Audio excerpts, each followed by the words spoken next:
Rugby League is back. Drum roll, please. You're a true Warriors fan. I have no recollection of that hot take. We don't all have to agree. It's good to be back. They're just a really boring team. Oh, pardon me. Start winning some games. I think there'll be a lot of changes to the team. I've got them making the 8 for mine. Let's go.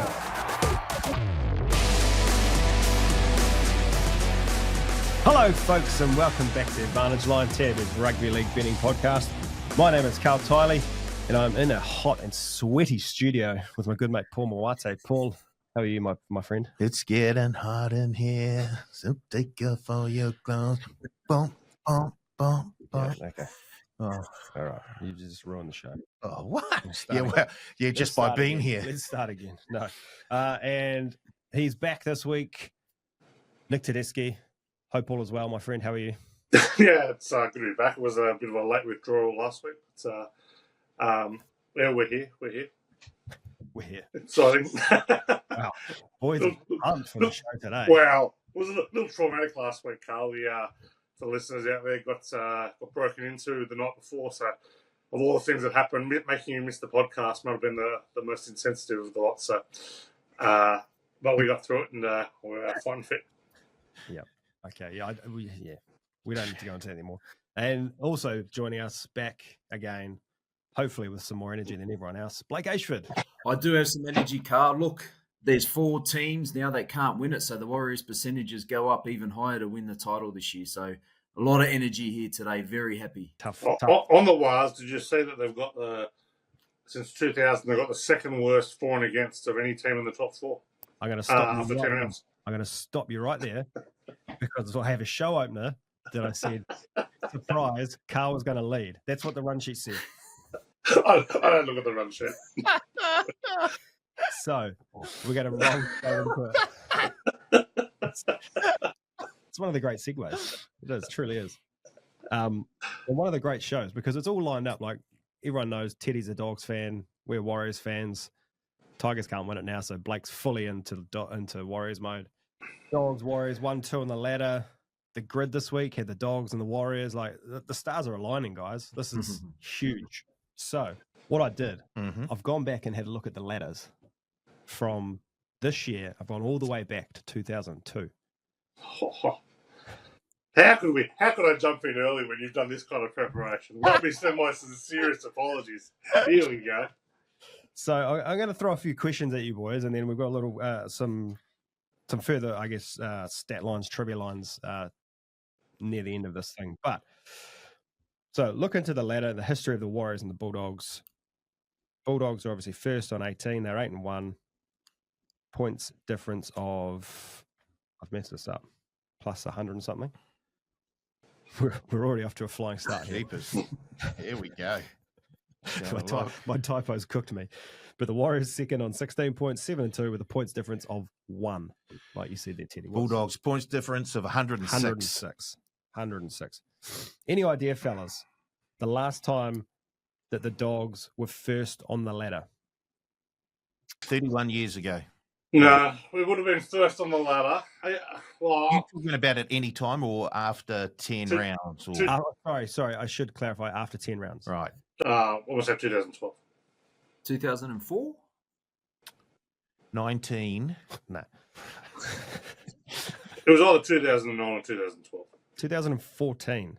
They were 8-2. 14? Points difference of plus 101. Don't even think we made the top 4 that year. Tough. Hopefully.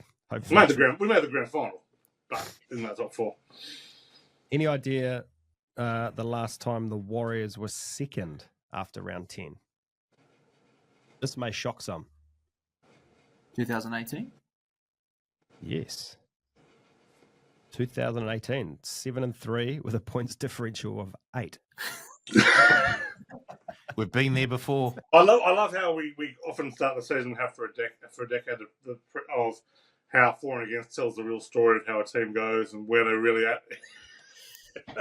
that's been thrown completely out the window now, hasn't it? It does. And it's going to get, look, just strap in. It gets better. Any idea the last time the Dogs and the Warriors were in the top 8 together after round 10? 2000 2002. Was that the year they made the grand final? 2002. Well, I don't recognise the Warriors making that grand final because they weren't deserving of that grand final. It was Canterbury's year. Not 2002. Do you want to have a go? I'll go 2012. 2012 is correct. They were 7th and 8th. Dogs were 7th. Warriors were 8th. They were both 5-5. The Dogs had a points differential of plus 49 and the Warriors -4. It's great work from you, Paul, looking over to your right and just... Here we go. That's it. I want a partition put up here about build the wall. I don't want any of this. Like, you could see the piece of paper. I can't see the screen in front of me, let alone the bloody piece of paper on the other side of the table. Don't ever play Trivial Pursuit with Paul. He's always hanging over your shoulder looking for the answer. Last time they were both in the top 4 together after round 10. Has it ever happened? Yeah. 2002. Correct, 2002. Dogs were second on 7-1-1. They were plus 112. The Warriors were 4th, 7-2, plus 130. Cool.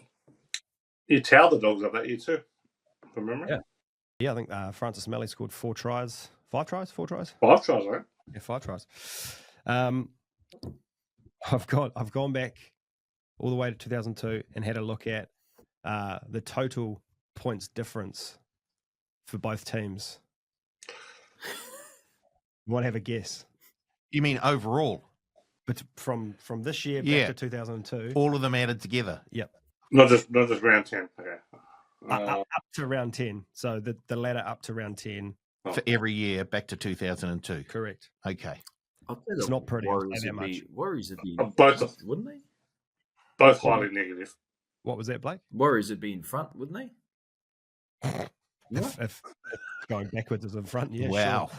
Well, Dogs had some lean years the last 5 or 6. The Dogs would have had a massive lead in 2016 that's been eaten up since. So, Dogs better by 150. Anyone else want to throw some numbers out there? Well, looking at yous, I'm going to say like 380 or something. Oh, okay. So I'm allowed to have a go, even though I'm this close to the piece of paper on my right. Look, you can leave any time, man. I'm going to say, no, this has got to stop. I'm going to get legal. TFB New Zealand have given him the same offer for 25 years, Carl. He hasn't taken it once, so don't expect him to walk now. Yeah. A 240 point swing to the Bulldogs. The Bulldogs since 2002, minus 199. The Warriors, minus 530. Wow, 331 difference. Points difference. Shout out to Nathan Brown, Stephen Carney, Bob McLennan. It was pretty grim going back looking at the Warriors, to be fair. And like when they were in the positives, they were only that like just single digit. Might explain why there's no premierships in the trophy. Hey. And I'm not saying that to be insulting. I'm just like it kind of when you've had good seasons, hasn't really been built on a solid foundation of this is a quality team that should be winning it. Well, that's just shown by the for and against. Like it's a true indicator of where a team's at. This is after round 10. Yes, correct. Yeah. There have been 10 instances where the Dogs have been in the top 8 after round 10 since 2002, and 4 out of those 10 they've been first. The Warriors, they've been inside the 8 times after round 10 since 2002, including 4 inside the top 4. They've also been last once. What year was that? It's on my other note sheet. Paul, what year did the Warriors come last? Don't go down the note sheet. I can't see. No, we've never got the spoon. I can tell you it wasn't from 2016 to 2019.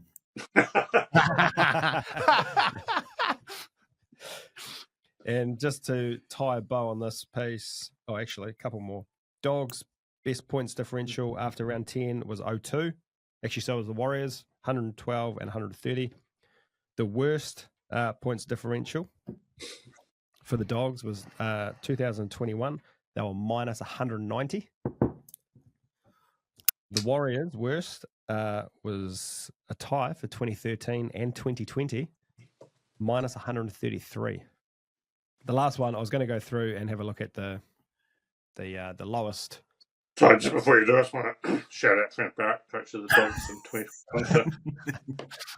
2020. Last one, I was going to look at the lowest points difference sitting in top 4 through round 10. Turns out, random stats guy on Instagram did it for me.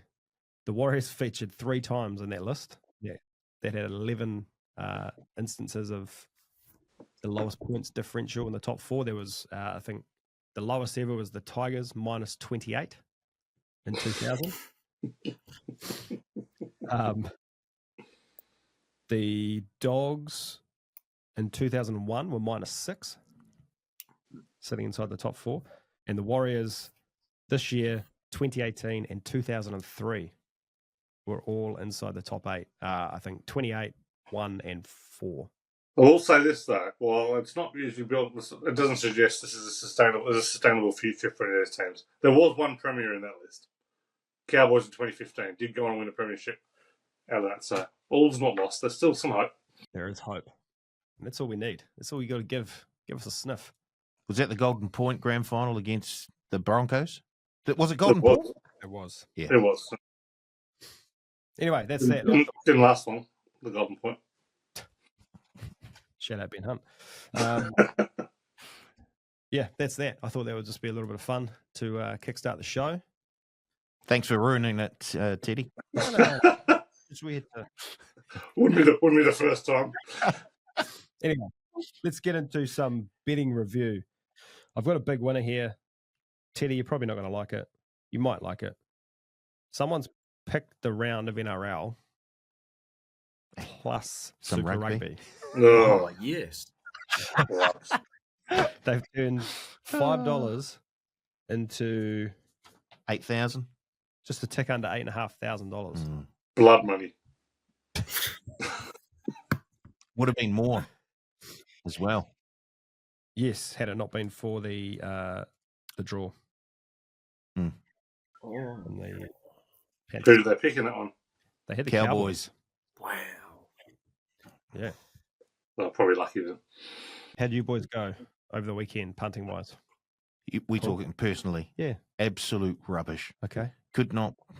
No, it was horrible. It's one of those ones where you just put a line through it and move on. It's horrible. Teddy? I had one of the great weekends. I had one of my favourite things to ever happen is when you're on the circuit betting on the horses, to be betting on, I guess it's a New Zealand equivalent, trackside 1, trackside 2, have them both cross the line, have winners at 2 different tracks and they both cross the line at once. Great feeling. Well, I had it in the PGA Tour this week. I had Sepp Striker at 33 to 1 and Ryan Fox at 40 to 1, New Zealand's own. Both won within the space of about 5 minutes of a golf tour that lasted 4 days, so I was up and about there. Had the Dragons covering plus 2.5, which was somewhat lucky. Had Luke Metcalf first try again, which was unreal, but the absolute cherry on top, the pinnacle, that maybe one of my favourite. I don't usually tell winning punting stories. I usually just tell the bad beats because no one wants to hear the winning ones. But having Latrell Mitchell last try in the game where he took a knee and dived over. I love that man before, but I'll love him until my dying days after that. That was something special. That's amazing. That is amazing. Only $15. Thanks for coming, Latrell. Was that Fox chip in? Was that to win it, or so if he Was. if he'd missed that chip in, he putted in, it would have been playoff. Well, it could have been. They had putts. They would have had putts to win it. Yeah. That was nice. Not much from me, fellas. Pretty much the same, and it's all summed up by one game really. When you need a winger who's probably, some would say, prolific try scorer. Your team scores 64 points and you can't cross the line. I mean, I just don't understand rugby league sometimes. I mean, you play the game for 38 years and you just, wingers can't score these days when their team scores 60 points. So that sums my weekend up. What about that game that neither winger scored because the Tigers were that ordinary through the middle that the ball never got out to the wing? What about Xavier Coates? He had 3 try assists though. Oh. Didn't score. I would ride with you on that, Blake. That was I'm claiming a bad beat of the week. I had I had Storm 13 plus. I had Pappenhausen try. I had Coates to score 2 and Fa'alonga to score 1. And I know I missed 3 legs, but I'm calling that a bad beat. How do they not score? I had Pap and Coates to combine for 3 or more. Oh, I was just very lucky that Pap just goes in himself. That's sort of rubbing the Going salt. up. That's sort of rubbing the salt in the wound, I think. But like, who like obviously could have taken twice the price, 3 times the price, just back Pap hat-trick. I don't think anyone saw Coates not scoring. No, that's an absolute fill-up for the bookies, though, isn't it? In a game where they're expected to win big, there wouldn't have been a single same-game multi out there, would there, without Coates or Fa'alonga, right? one of those wingers, yeah. Well, I guess for the universe to equalise again, Teddy deserved to pick up a few wins last weekend. So, if the universe is all about equalisation, I'm going to have a lot of winners for the next 7 to 8 years.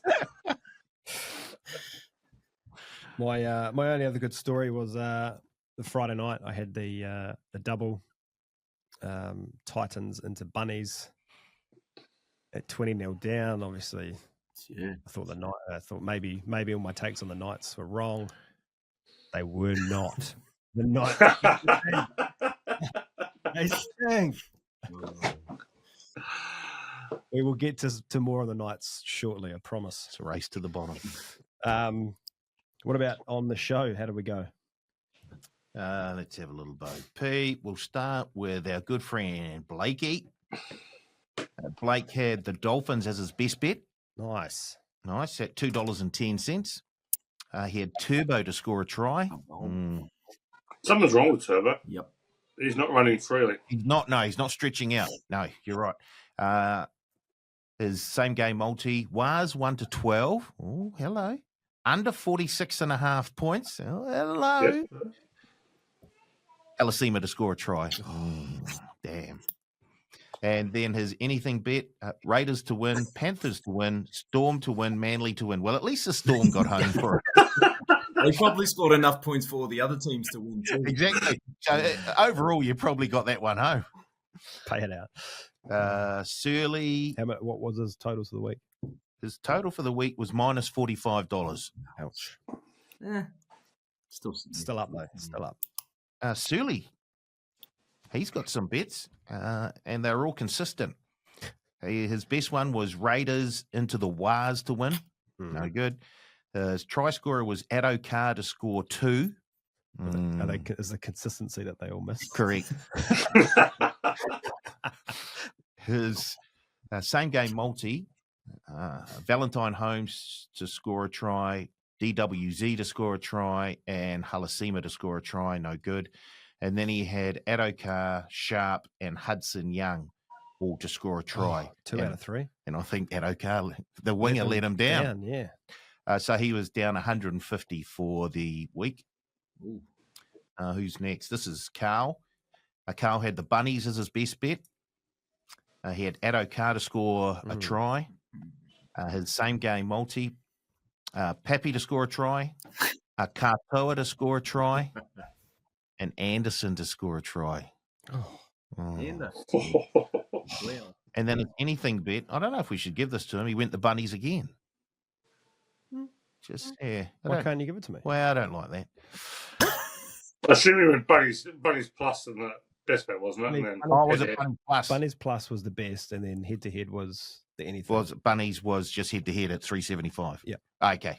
Well, I've got to adjust this thing because I've given you the plus the head to head on both of them. So, okay. We could do that. We could do that. So we cannot do that. I'll adjust that. But you did have a positive result for the week. Sure did. Teddy, I had the Bunnies plus 10.5. Yep. Had Herbie Farnworth to score a try at $2.50. Oh, yeah. Is he one of the best? Is he the best centre going around at the moment? Gee, he's playing well. It's going great. Very hard to tackle. His same game multi was Storm to win by 13 or more. Happy to score a try. Must have been Fa'alonga to score a try and Coates to score a try. That's the one I took live myself. Don't worry, everyone took it live. And then his anything bet was over 61.5 in the Eels Dolphins game. Ooh. Got half of it. So Teddy came out with a profit of $70 for the week. I had Eels to win. No good. I had KL Iro to score a try. That came home. I had the Waz to win. Holmes to score a try. Pompey to score a try. No good. And then I had try scorer bingo, 1-7 on the Sunday games. Only missed by one. What do they pay for that? $2.50. Oh, mate. So I was down $20 for the week. There we go. Good stuff. Let's go straight into the good, the bad, the ugly. I'm going to start before anyone steals this with the good. Latrell Mitchell.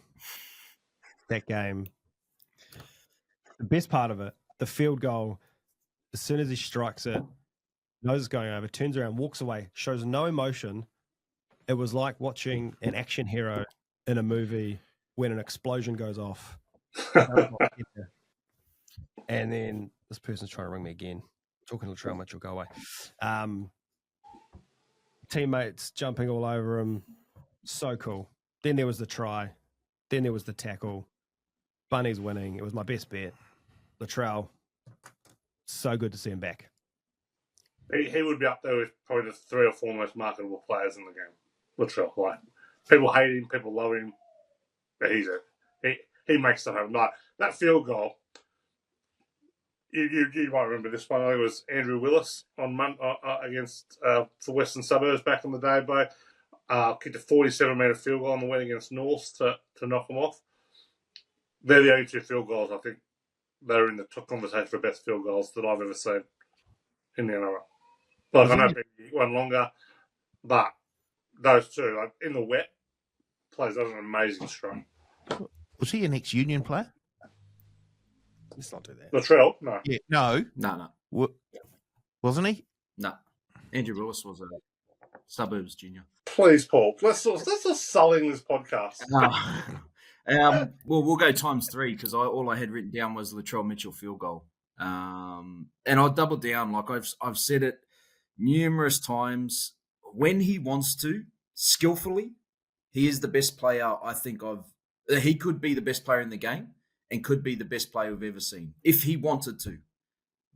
That's the thing this week. Is he going to turn up and be the person that no one can tackle, throw the 4-man cutout, take hit-ups when no one wants to? Like, that's the thing with Latrell. Like, but the good last week, was the field goal. It just shows how good he can be because there's not too many in the game that can kick that so effortlessly and walk off like he did. So that's the good this week. Troll Mitt, that's it.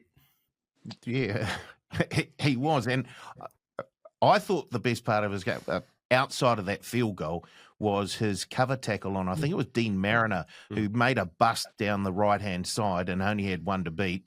And he put the gas on Mitchell, and Mitchell just gobbled him up like nothing. That's right.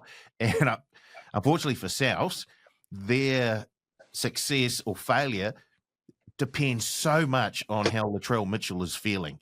And if he's good to go, they're a huge, huge chance of winning. If he's not feeling the best or just mentally he's not in the game today, they'll suffer big time. But he was huge. I was going to say the Dogs' second half effort against the Raiders down there at GIO was just sensational. 20-0 down at halftime against the Raiders, who are in the top 4 at home, and they hold them scoreless in the second half. They were absolutely sensational. Stephen Crichton just cut them to pieces down that right-hand side. He was huge. But Fun fact, I don't think Canberra are that good. Canberra have been beneficiaries of a very soft draw. Canberra have had soft draw as well this year, but Canberra have got the Cronulla draw from last year and the year before, and they're coasting on that. Look, they'll make the 8. They're a good side. So I'm not saying that they're better than probably most of us thought, but they're not legit top 4. And Dogs, I think, are legit top 4. And just really switched on. Dogs are legit top 4. And I think switched it on there. And Crichton was unreal. Like, Crichton hasn't had a game like that for the Bulldogs. Like, he's been great. We've loved him.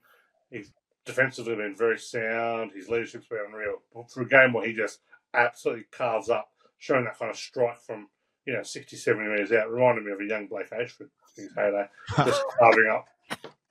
Ashford and Carney. Carney and Ashford. Just real quick. Who are your top 4 in the power rankings then? Teddy?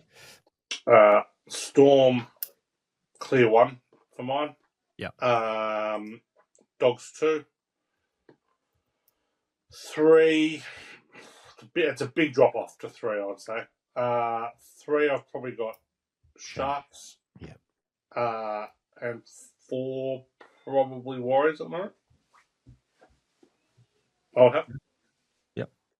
Blake? What's this based on? Like who we think's going to win, or what? Just like who are the 4 best teams right now? 4 best teams. It's the Bulldogs, the Warriors, the Storm, and then I don't know. You could chuck a Raiders, a Sharks.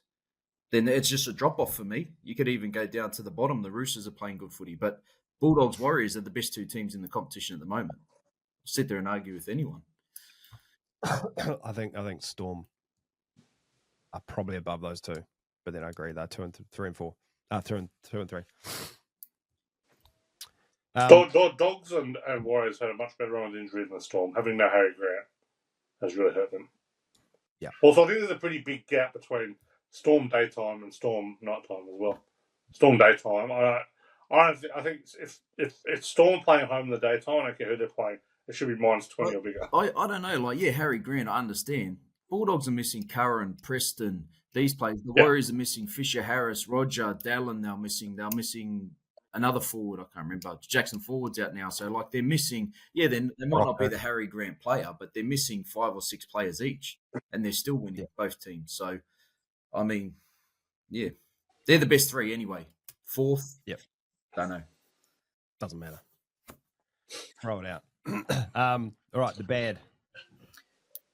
I'm going to sound like a broken record here, fellas. Oh, no. Well, here we go. But the Knights, they're so bad that they're good. It's not only was it bad enough, they lost after being up 20-0, but it continues the narrative that they stink. They didn't hit their total again, which was 26.5 last week.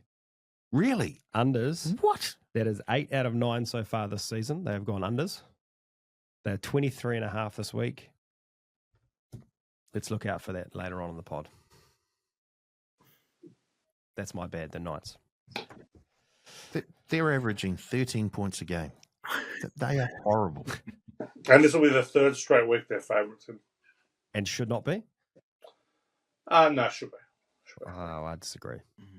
Teddy, you're bad. The Broncos and those who keep betting on them. Like, seriously, like, what is it going to take? Like, they're still 4th. They're still 4th in premiership betting. Like, I can't ever remember seeing a team this far into the season be this ordinary and still be as hyped up as they are. They were double-digit favourites on the road last week. They cannot get out of their own way. They hate the coach.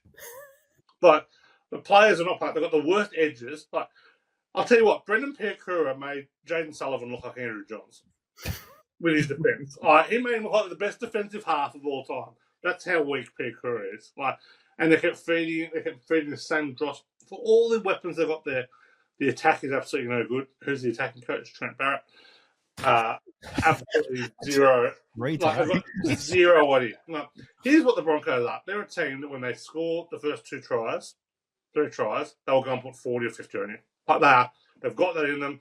But if they get into any kind of grind, they go absolutely in the water every single time. Yeah, that was a great win against the Bulldogs 2 weeks ago. They had everything lined up for them. They played well done to them. They are just serving up absolute garbage at the moment. And considering what's on their roster, they are. You should not be performing that badly with a platform made by Haas and Carrigan. And all this. Yeah, where's the apology coming to South for Adam Reynolds?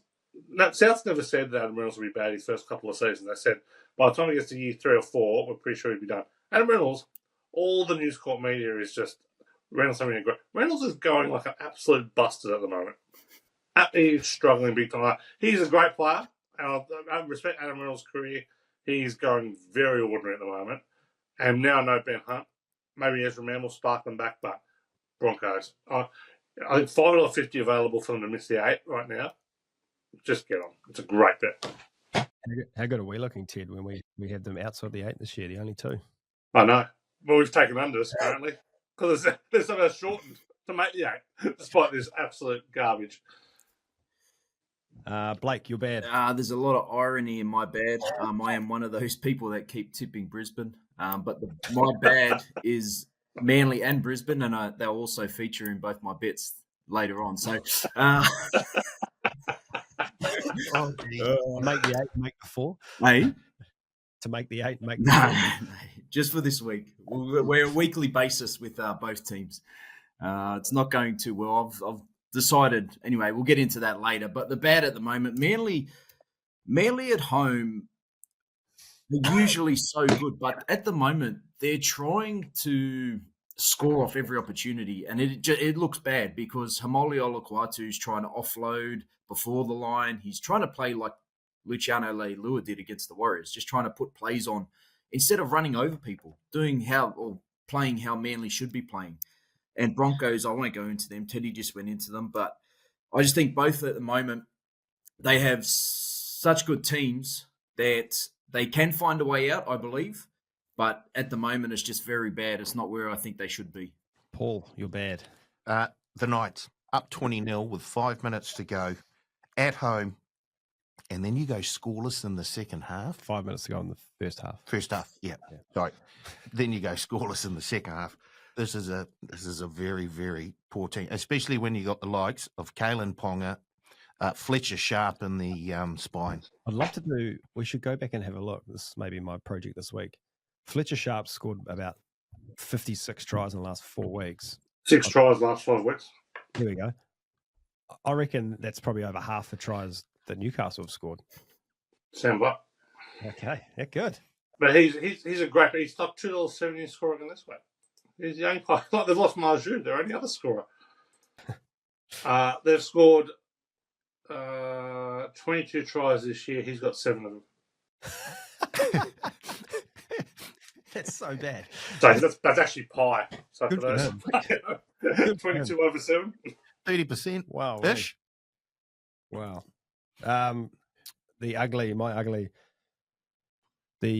North Sydney Perth Bears coaching saga, where Brad Arthur was all but locked in a couple of weeks ago.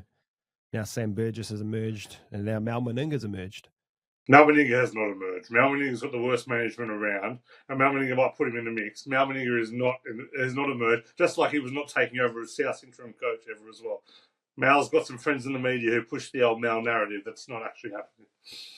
Okay, well then that's just blown my ugly out of the water. but I would have my last. The NRL is very much pushing for Sam Burgess to be coach. Yeah, which I think is a massive mistake, and no knock on Sam as a coach. He might be a good coach. I think it's a very difficult job trying to build a roster out for a new club. I think you need experience for that. Mm-hmm. Don't wrong. I'm all for Sam Burgess coming in and getting a job somewhere in the NRL. I think he's done a very good job with Warrington. But to me, he and Willie Peters should be the next 2 coaches in line. Willie Peters has probably done a better job than Sam at Hull Carbon, less of a name value. But I wouldn't have either of them in the Perth job. I think this is a job where you need a Bennett, a Bellamy, a Robertson. You're not going to get those. Brett Arthur's probably next in line. Go someone who's sensible, build a roster out, give it a couple of years, and then hand it over for mine. Well, I'll tell you the name that could build a roster out. Mal Meninga. Probably got a bit of pull power there. Well, everyone seems to forget. Like Mal's done a great job with rep coaching, just like Michael Maguire did with rep coaching. Everyone forgets Mal's time at the Raiders. But pull power. You want to pull players. I've seen Hughes is already we're about to turn it down. Wayne Bennett couldn't pull people to the Dolphins, so let's not mistake ourselves that Mal Meninga's going to pull people up to the. I'll tell you what pulls people to the Perth Bears: cash. Mm-hmm. Yeah, that's what pulls people to the Perth Bears. Not Jerome Hughes though. Who's next? Teddy or Ugly? Field goals. I am. Field goal setups. Absolute disgrace. Now, a few things. I was talking about it in my article on your sister blogger Ned's in Australia on the couch. Why teams don't take field goals earlier. Scoreboard pressure is a huge thing. And Luke Metcalf played it out perfectly. Luke Metcalf hit the easiest field goal of all time because there was no pressure on him because there were 10 minutes to go and no one was expecting it. Well, it turned out to be pretty important because not only did the Warriors win by a point, it made St George and the Warriors play entirely different for that last 10 minutes. They were chasing all of a sudden an equal and playing for a mistake. So I don't know why teams don't do it. I don't know why teams don't either set up directly behind the ruck, which makes it harder for players to get to them, or have a two-option situation where they can throw passes across. Throwing to one player and then trying to take a field goal, especially when referees have reached the point where everyone's offside, is crazy. And if you've got a challenge left, why the hell are you not just throwing a challenge on your first missed field goal? Because, like, I can 100% assure you, when the bunker looks at it, everyone's offside. So, like, you could win the game by just keeping your challenge, if you've got one, and just throwing it out at the first field goal attempt. You'll win. You're right. Metcalf took about 8 minutes to take that field goal, and I think he's still lining it up. none of the Dragons got anywhere near him to put any pressure on. It was very well done. Yep. And I can't believe that Penrith, in that Golden Point section of the game, could not set up Nathan Cleary for a proper field goal. What about the Mitch Kenny dummy? Nathan Cleary? I've seen some bad hooking play over the years. That is right up there. Yeah. Well, I think everyone follows lead now, Teddy. I reckon people would be watching that and say, like Jamie Sowers has been saying it for years, when there's points on offer, take it early. Absolutely. I've got no problem with going up 1-0, to be honest. Like, and I'm not saying you should be aiming for that. If you're up there and you've had a bad set and there's nothing doing, take the field goal, because that could come into play later on, or at least put you up and get them chasing. Because you're right, Sowie has been saying that for a long time. I'd argue that against the take points on offer, Warriors have shown the last 2 weeks when they've had all the momentum and all the attacking prowess, they've stopped to take the field goal, the penalty goal, got the 2 points, but then momentum stopped, the game has shifted, and that's where they've come unstuck, in my opinion. So I think Warriors in particular, the last couple of weeks, when they've gone to take the shot at goal, I think they should have gone for the try early in the game. But I do not disagree with Luke Metcalf. We actually was watching it with my mates, and we said, as there was nothing doing that set, we said, it'd be pretty good to take a shot here. And then he did. Yeah. All four. And that's exactly right. Like, I don't think he was planning on taking the field goal that set. I just think it was just an opportunistic shot at a field goal, which is just a smart thing to do. Like, sometimes you have slow sets, sometimes you can get down there and there's just nothing doing. Well, just take the point. Yep. All right, where were we at? Me. I forgot. My ugly is all the people calling the Warriors frauds. Now, 3 of the last 9 grand finals were, close matches, 1-12.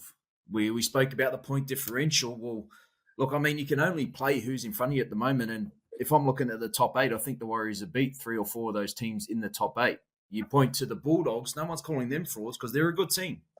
And they haven't really played those teams yet. So, I mean, or they played the Broncos, got beat to the Broncos, but they came back and beat the Raiders.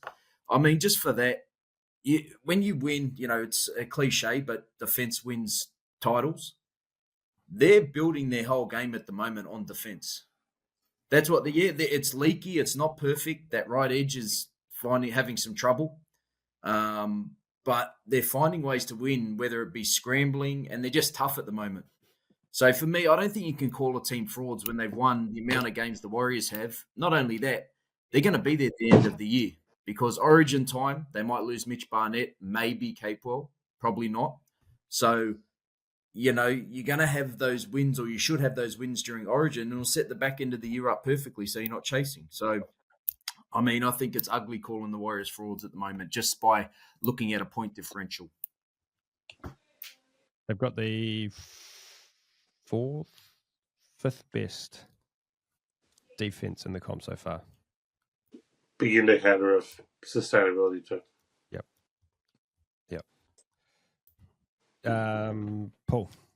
My ugly, Teddy's probably going to have a go at me for this. Latrell taking the knee right at the end of the game. Get out of here. It's a professional sport. I've started, so I'll finish. Now, Latrell taking the knee at the end of the game and then jumping up and scoring a try. If he takes the knee and someone absolutely smashes him, Which I'll they tell should. you what, he's getting up, he's swinging, and a whole lot of those Rabbitohs are jumping in and having a go. When you take the knee, you've given up. And I think it was Billy Walters who was standing at marker. He comes out and was just about to not tackle Latrell, but just put his hands on him to finish the game. If it's Payne Haas who comes in, Latrell takes the knee and Payne Haas just goes smash. I'll tell you what, there's a whole heap going on, and Payne Haas probably gets sent to the bin. No, when you take the knee, this gives everyone the green light, regardless of whether Latrell Mitchell is lying prone on the ground, to absolutely smash him. I want to change my ugly to Paul's. Absolutely. It's a professional sport between two professional teams, and one team played to the end and the other team didn't. Can I ask you a question? Yep. What was the first thing when you were playing rugby growing up or league that your coach told you? Yep, you play to the whistle. Play to the whistle. Yep. I don't think No, let's move on. Latrell, he's open for getting smashed now. I don't think his knee actually touched the ground, to be fair. Agreed. It didn't. Also, there's no such thing as taking a knee in rugby league, Paul. So all you have to do is go put hands on him. Stop. Shh. Let's move on. Huh? I'm going to get punched in the face. I'll tell you what, that was ugly. The grid. We're chewing up time here, fellas. Are we? Not again. We are chewing up time. The grid.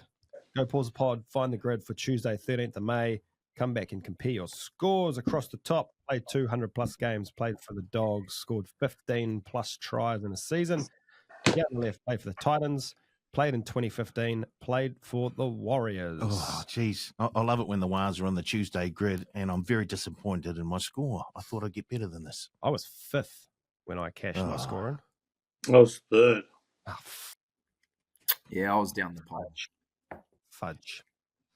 All right. You still might have got me. I went early. Kick us off, Ted. 200-plus games. Titans. Prop Michael Hodgson. Unicorn 2.17. Oh, yes. Dogs, Titans, centre John Olive, Wizard 0.72. And scored 15 tries in a season. Titans, Clinton Torpy 3.29. Is he the talk show host? Did you say John Oliver? John Olive. John Olive was going to be the next big deal at the Bulldogs. I think he played about 4 games for us. All right. I'm gonna write that down, so I'll take that into further grids. Mine is Ashley Harrison, 3.73. The massive what if, Jamal Idris, 6.67. And 15 tries, David Mead, 6.09. Ooh. Yeah. There you go. Me or you? You go. Mark Minicello, 3.62. Jamal Idris, 6.67. Greg Marju, Wizard, 2.87. Great. Greg Bird, 3.94. The great man Aaron Shoop, 3.10. And Alofiana Khan Pereira, Wizard, 1.86. How is he? I've got to try more recent ones. So you're bang on. Something wrong. Recency. You got to play the game. Something wrong with fellas. the algorithm. Play the game. 200-plus games played in 2015. Josh Morris, 0.94. Bulldog and played in 2015. Curtis Rona, Wizard, 0.42. And 15 tries in a season played in 2015. Kevin Gordon, Wizard, 0.72. Well, 200 games. Brett Stewart, Brain, 0.50. The Bulldogs, great rugby convert, Curtis Rona, 0.42 Wizard. Is that where we went? Sorry? Is that where we went? Yeah. Scored 15 tries in 2015. Semi Radradra, 0.76 Wizard. Oh, what? Wow, wait. Michael Gordon, 0.65. Dean Hallertau, 1.75. Jason Nightingale, 2.06. That might as well be a 20.06 at this point. What did you say, Blake? Your first one on that line was 0.5, and it was a brain, right? Yep. Brett Stewart. I've gone the beast, Manu Vetuve, 0.5, but it's a wizard. Wow. So I think my wizard trumps your brain. Oh, I looked at Faruva and went, he'll be too much. Dogs played in 2015. Also had Dean Hallertau, 1.75. And then I had David Fusitua, brain, 0.83. Cannot believe how much Dean Hallertau chat there has been on this podcast. Outstanding. Played 200 plus games was Steve Price, brain, 2.16. Oh, you are kidding. I knew that would fire you up, Paul. Dogs and Warriors, the great Robert Mears, Wizard, 2.20. And 15 tries in a season, Warriors, David Fusitua, 5.75. Wow. I think I'll get last here. No, you're not. 200 games. Oh, maybe not after this one. Ruben Wiki, Wizard, 1.89. I'll have my last balls taken Simon Mannering for about 58 points. Bulldog and Warrior, Joshy Curran, and 15 tries Warrior, Clinton Torpy, 5.19. Ben Mazzolino, former Holy Family student, 3.04. James Gavay, brain, 2.87. That's a good get. Nice. Nice. Nigel Vangana, 8.18. How was Ben Mazzolino, 3.04, and Steve Price, Wow. this is ridiculous. Ruben I Wiki. got one of your favourites here. 200 games Warriors. Joe Nullival, brain, 2.12. I struggled Dogs Warriors. I went Josh Curran, 4.52. And then Francis Smelly, 3.26. Oh, that's nice one. tight. I just wasn't sure whether he got 15 tries in the season. I was a bit unsure of that. Well, nor was I. It's all a guessing game, isn't it? Yeah, but sometimes you're pretty confident. Like I was pretty sure that Robert Mears played for the Dogs and the Warriors. Yes. Yes. Give us your totals, Teddy. 18.4. Ooh, 29.8. 31.7. 21.9. Oh, I'm happy with podium.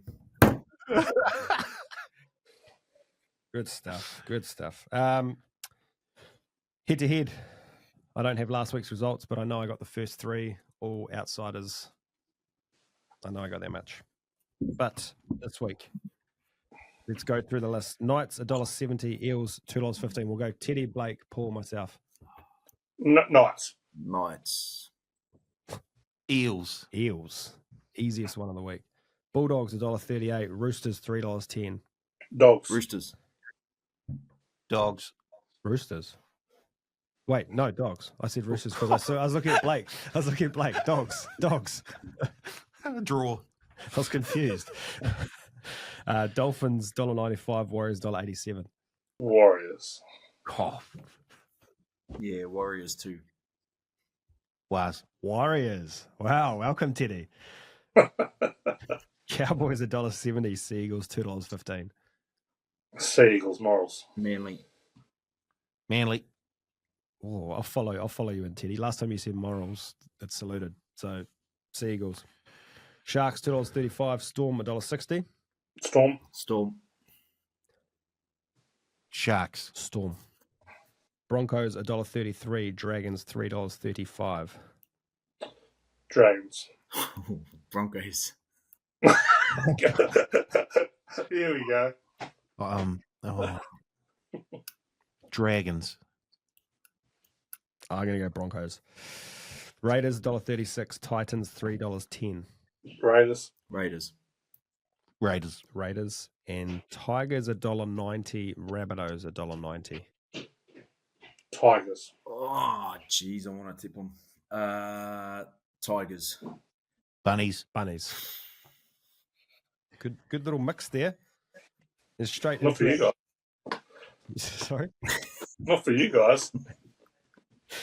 Straight. No one's done the perfect round yet. We're the elusive perfect round is hard to get. Straight into our deep dive games. First one, Knights, $1.70. Eels, $2.15. I picked this one because it jumps out to me as the market being wrong. I don't like the Knights. I think the Eels are, as you say, Teddy, morals in this one. Lomax is in. He's got one game to prove himself for Origin. Dane Gagai plays his 300th game. The Eels have won 6 out of 7. My next note here says, Teddy, please tell me the market's wrong. But I know you said before you are with the Knights. I'm not with the Knights. I'll tip the Knights. But I've got no strong views on this game from a side point of view. This is an awful game. I'm glad it's the Friday 6 o'clock game. It is an absolute stinker. The Knights, look, this is the third week in a row they're favourites. They're 2013 Spurs are favourites, so I don't know what that means. They've lost Marju, they've lost Thompson, 2 huge outs. But they're 14 and 6 against the spread against the bottom 5 teams. The knock on the Eels here, two knocks on the Eels here. 5 and 11 against the spread against the bottom 5 teams. 17 and 33 against the spread when they're away from combat. They are maybe one of the worst travelling teams we've ever seen. So, yeah, but Moses is back. If the Eels win, I'm not going to be stunned, but leaning towards the Knights here, but all over the under, which will make Carl happy here. Unders hit in the last 7 when the Knights have been favoured, 10 of the last 12. But when 2 bottom 4 teams meet over the last 4 years, the under hits at 69.4%. Both teams kind of knuckle down thinking that they're going to score points. So I know you're going to. I have no doubt your best bet will be Knights under points. I will agree with that. Wow, Nice. I like that. What do you reckon? All I had here was ride the stats. I actually had no idea. I've tipped the Knights and just I know Lomax is back, which he's going to have a huge game. I reckon he's going to have 20 carries, 200 meters. Adam Elliott at the back though in the 13 jersey. I do think that's an improvement for the Knights. Moving Frizzell or whoever they've had there in the last month or so. Yeah, Frizzell's up to problem. Yeah, and it's just a simpler role. You've got someone who can sort of help out with the ball playing. So I think that's a plus for the Knights, but really just going to go with the unders here because I'm following Teddy in. What do you like here, Paul? I like the Eels, first of all, because of the price we're getting, and I think their spine edges the Knight spine at the moment. They've got Yongi, Dylan Brown, Mitchell Moses, and the young fellow Riley Smith and at hooker. I prefer them over the likes of Jack Cogger, Fletcher Sharp, Phoenix Crossland, and Kalen Ponga. And so Zach Lomax in there as well adds another, I guess, scoring potential to that Eels outfit. But it's not a game that I'll be going gangbusters on. Lomax on the wing too. Huge. Smart. I think you just... It's about the first smart call Jason Riles has made. Hopefully he plays Jermaine Hopgood more than 25 minutes this week.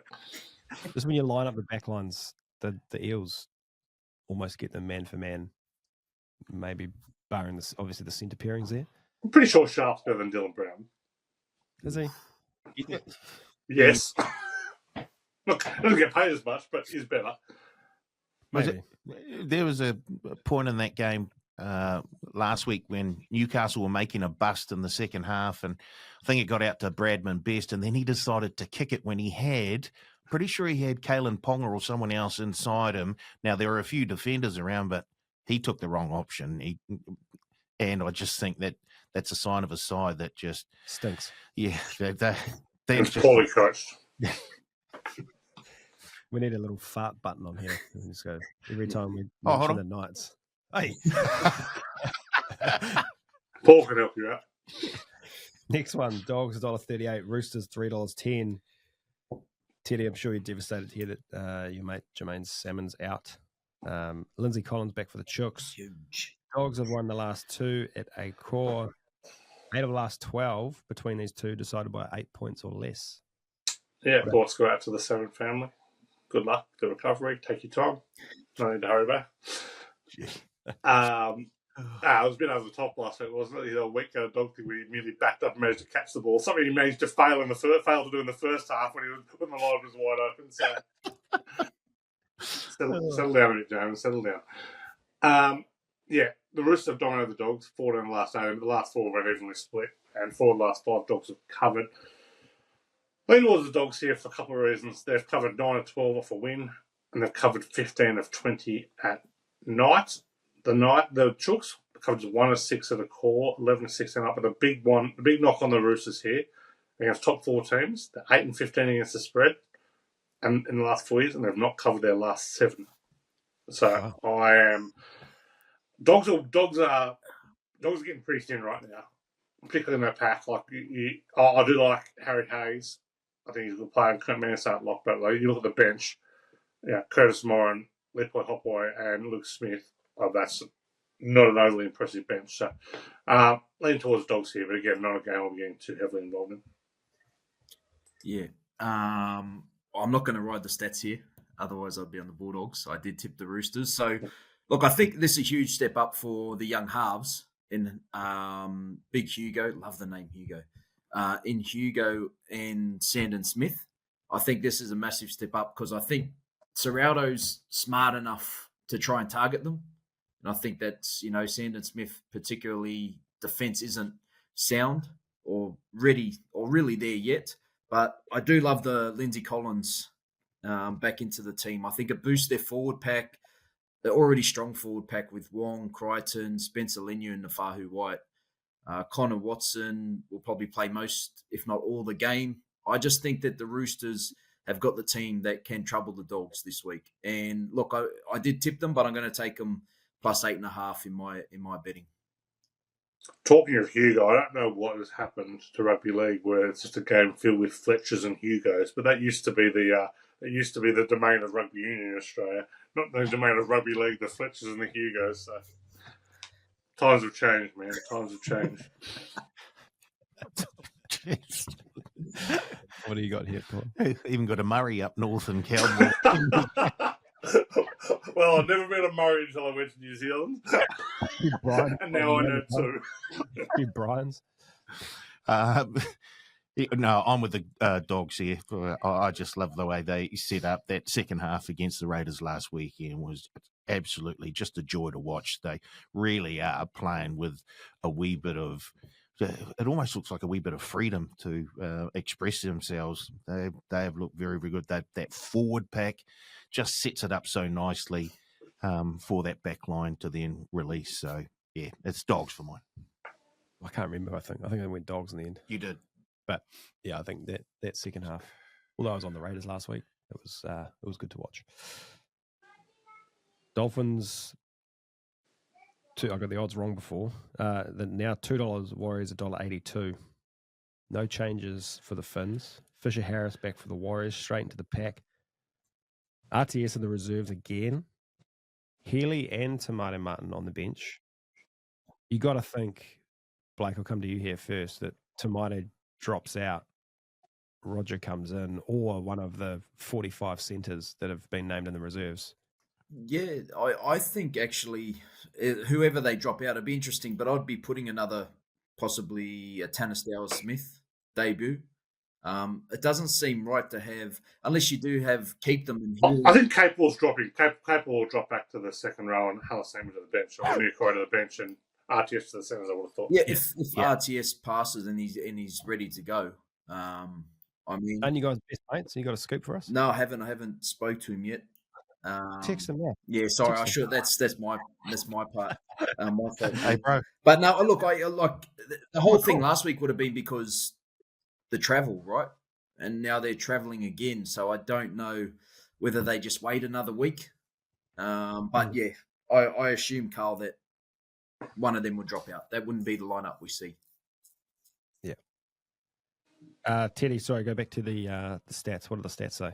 Well, for starters, I'm very disappointed that Tanner Boyd was named in the reserves. Could have had 5 hyphen last names in the reserves. They've just ended up with 4. So huge missed opportunity. You couldn't have named James Fisher-Harris in the 21 jersey? Come on. Look at the whole team, though. There's about 8 double-barreled names in the whole team. It's very exciting times, but the reserves could have been a bit better, so Tanner Boyd disappointing. Look, I'm probably going with only strong views to side. I'm leaning the Warriors. They're a good travelling team. Covered 10 or 13 in the state. Covered 4 or 5 against teams outside the 8. Concern with them is daytime football. They're not a good daytime team. They've covered just 4 or 12 day games. So a little concern there. The Dolphins covered 9 or 14 against top 4 teams, 4 or 5 at Suncorp. But the Warriors have covered the last 3. So lean towards the Warriors, but not overly confident. I'm overly confident on the over in this game. there's going to be plenty of points this one. The over hits at 64% when there's a home team $2 or shorter, often an interstate win.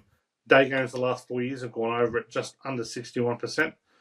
Dolphins, big over at team of the day, 11-7. And the Warriors, 16-7 of the over, off conceding 14 or fewer. So I like the points in this one. Yeah, nice. Oh, yes, I know what you're saying, Teddy. I have no inside information whatsoever here. I don't have RTS's phone number, but I have no doubt in my mind that RTS will be in the centres. Kurt Capewell will drop back to the second row. Halasima will drop back to the bench. And because Sam Healy has got the 17 jersey on the bench, I'm guessing that he'll drop off the bench and Tamari Martin will be the 14, although I thought Sam Healy looked really, really good coming off the bench. When was it against the Cowboys a couple of weeks ago? You get more value, I think, with Sam Healy playing. Yeah, I don't know. Like, I suppose it just depends. Look, the good thing Webby's doing at the moment is he's naming his team to face it. Like, you look at Bunty bringing in and starting. He wanted to go forward at that game instead of Jackson Ford, who wasn't really going to offer off the back fence type of running. So I think Webby's going to look at this team and sort of see how he wants to play, and whether that's bringing Sam Healy in and he can play through the middle, or Chanel can play through the middle. I suppose that'll be the difference. Which way Webby decides to go, how he decides to attack, really. Yeah. And I agree with Teddy. I'm looking for plenty of points in this game. Me too. I'm excited. Sound it. Sorry. You sound it. I'm doing also. I just realised that when we get to betting, all my bets are in one game, so I'm trying to mix it up a little bit here. Last game we look at: Tigers $1.90, Bunnies $1.90. The try-scoring freak that is Alex Johnson back for the Bunnies. Teddy, what have you got in this game? I have some stats on this one. Let me tell you, the Tigers are the bet of the season. They are absolute certainties this week. Coming off Yep. Teams who have lost by 60 plus. There's been 10 teams since 2008 who've lost by 60 plus. All 10 have covered the next week. Teams who have conceded 60 plus since 2008. That team the following week, 20-3 against the spread. It is insane. Tigers covered 6-9 against South. It's at Campbelltown. Tigers are absolute lay-down certainty in this one. I was so worried. I went diving, Teddy, and obviously two of the three teams this year that are lost by 50, I just went to that, or two of the three teams have won the week after. So I did go the Tigers, but I was reluctant because which Latrell are we going to see? And then hopefully the one who doesn't show up. Exactly. But then I'm also worried because Fanua Pole's out, and you've got Royce Hunt, who's starting prop, who may only last 15 to 20 minutes, and the bench isn't the strongest this week for the Tigers. So that's my worry about the Tigers. But, with you giving me confidence, Teddy, I think I might have a little dabble in this game and go the Tigers. Love it. I'm happy we see Ruben Porter come onto the bench. I think he's a good player, and maybe stay fast, move up to the middle, because I don't think Royce Hunt lasts that long. I'm totally with you there. So, I don't like this. I don't like that South team either at the moment. I know they got the job done last week. Big letdown spot here. Can't wait to hear for the South justification over on the other side. But Tigers certainties. Once again, it's a Latrell Mitchell. If he plays well, the Bunnies win, in my opinion. And if he doesn't, then the Tigers get up over the top. It's a shame, but his best position for the Bunnies is at fullback, and it's a shame for Jai Gray, who played very, very well there for the Bunnies while they were sort of sorting that back line out. But I have no idea why they can't find a spot for him now. Like, why he couldn't just play with 6. He's better than Jaden Sullivan. Yeah, I agree. 100%. Yep. I think that'd be a great spot for him.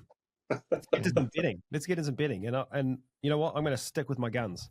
I'm going to start. This is a reminder, we've got $150. We've got a $50 best bet, a $50 try scorer, a $25 same game multi, and $25 on anything else. This is mainly a reminder to Paul and his maths as well. So. Oh, yeah, no. I've got to go back and do the whole thing to be fair. Oh, Tim. I know you do. Have you been going on $100? Yeah. Oh my god. I've messed it all up. There's I will tidy it up. But these good figures that a number of us are showing, not me, are certainly going to be affected by the revision that I'll be putting in the next. Yeah, yours are good. Your bad figures are going to get worse.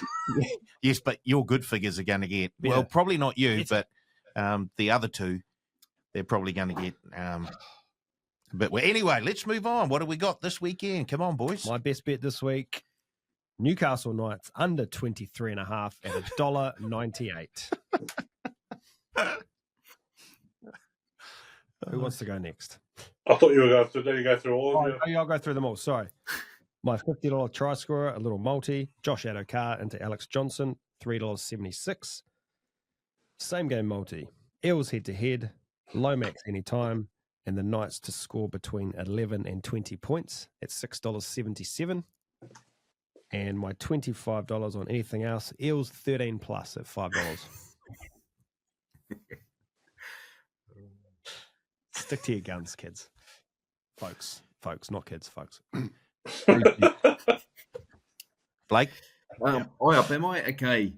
My best bet is the Roosters plus 8.5 at $1.87. My anytime try scorer. Well, I thought I was sitting second. Now with the revision, don't know whether I'm going to stick to it. I'm going to go Jason Saab to score 2 tries, $4. The same game multi. I'm going the Titans plus 9.5. Khan Pereira to score a try and Hosking to score a try at $13.59. Wow. And my anything else, I've gone the Storm head to head, Manly head to head, and the Broncos minus 11.5. $6.84. Teddy. Okay. Best bet, Tigers, $1.90. Absolute certainties. Fill up. Try score bet, Luke Metcalf, $2.85. He scored 7 of the last 7 tries this year in 8 games. Same game multi, don't love it, but I'll do it. Raiders, Sebastian Chris, Hudson Young to score tries, $5.71. You can pick something you want. You can pick something you do like. Well, I like having my same game multis in day games. Okay. Because that's when there can be 20 points. And that's where I'll hit on that one. And anything else? I've gone Manly plus 6.5. Melbourne straight out. Dragons plus 11.5. $4.92. So we're against each other there. Beautiful. We are against each other. We're with each other for the first 2 leagues. Bring us home. Best bet, Eels at $2.15. It's actually breaking news. What? They're into $2.02. You know, but I'll give you the $2.15. No. This is not how pro works. Back out of it. Righty ho. Try score a bet.